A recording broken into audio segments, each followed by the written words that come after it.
Mbona hayai hivyo? Anipigia simu hivyo haraka na unanitia wasiwasi eh? Mimi si ndo nimetoka tu sasa hivi hapa. Hata kazini sijafika tena simu hizo. Kuna nini? Baby mwanzo mimi naogopa. Unaogopa nini? Naogopa bana kukaa peke yangu. Unajua ndio umeondoka yani hata dakika 10 hazijaisha. Nimesikia uko nje kishindo. Nimeenda kuangalia kuna mtu yuko au alikuwa anaruka. Ndio nikapiga kelele, bahati nzuri wakimbia. Huu mtaa umekuaje? Mbona hivi vitu mwanzo havikuwepo hapa? Na hapo nje mbona kuna watu wengi tu? Yaani hadi mtu anapanda ukuta anaruka. Mbona kuna vitu vya ajabu sana? Lakini okay. Usiogope. Usiogope sawa? Mimi nipo hapa, usiogope.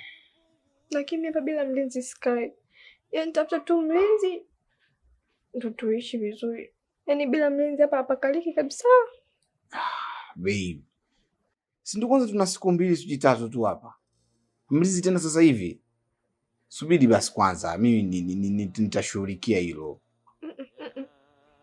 Yaani ipo siku utatoka, watakuja mwanipige, waniue au wanibaki. Okay, baby. Nisikilize sawa mama. Sawa. Acha mimi niende kazini, sawa? Nikienda huko nitajua namna gani ya kufanya. Au mpaka nitakaporudi hivi tutakuwa na majibu.